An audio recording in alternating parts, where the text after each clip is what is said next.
നമസ്കാരം. ചൈനയിൽ ഭീകരാക്രമണങ്ങൾ വർദ്ധിക്കുന്ന വാർത്തകളാണ് പുറത്തേക്ക് വരുന്നത്. കഴിഞ്ഞ ദിവസം ചൈനയിലെ ദക്ഷിണ നഗരമായ ഷുഹായിൽ ജനക്കൂട്ടത്തിലേക്ക് കാർ ഓടിച്ചു കയറ്റി 35 പേരെയാണ് കൊലപ്പെടുത്തിയത്. അന്ന് 43 പേർക്ക് ഗുരുതരമായി പരിക്കേൽക്കുകയും ചെയ്തു. ഇപ്പോഴിതാ മറ്റൊരാക്രമണത്തിൽ 8 പേർ കൊല്ലപ്പെട്ടു. 21കാരനാണ് ഇത്തരത്തിൽ ഒരു ആക്രമണം നടത്തിയത്. ഇയാൾ കണ്ണിൽ കണ്ട ആളുകളെയൊക്കെ തന്നെ കത്തികൊണ്ട് കുത്തി കൊലപ്പെടുത്തുകയായിരുന്നു. എന്നാൽ ഇതൊന്നും ഭീകരാക്രമണം എന്ന രീതിയിലല്ല വാർത്തകളായി പുറത്തേക്ക് വരുന്നത്. കാരണം നമുക്കറിയാം, ചൈന വലിയ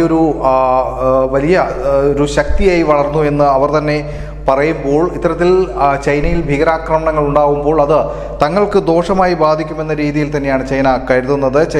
ചൈനയെക്കുറിച്ച് നമുക്കറിയാം, നമ്മുടെ രാജ്യം പോലെ ഒന്നുമല്ല, മാധ്യമ സ്വാതന്ത്ര്യമില്ല, യൂട്യൂബ് പോലും ഇല്ലാത്തൊരു രാജ്യമാണ് ചൈന. അഭിപ്രായ സ്വാതന്ത്ര്യമില്ല. അതുകൊണ്ട് തന്നെ അവിടെ നടക്കുന്ന കാര്യങ്ങൾ സത്യസന്ധമായി പുറം ലോകം അറിയുന്നില്ല എന്നത് തന്നെയാണ് യാഥാർത്ഥ്യം.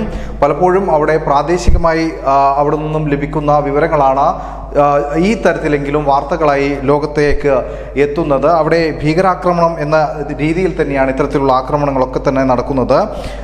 ഇപ്പോൾ ഭീകരർ അല്ലെങ്കിൽ തീവ്രവാദ പ്രവർത്തനങ്ങൾ പലപ്പോഴും പല രാജ്യങ്ങളിലും പല രീതിയിലാണ് നടക്കുന്നത്. ഫ്രാൻസ്, ജർമ്മനി തുടങ്ങിയ രാജ്യങ്ങളിലൊക്കെ തന്നെ നമ്മൾ നേരത്തെ കണ്ടതാണ്.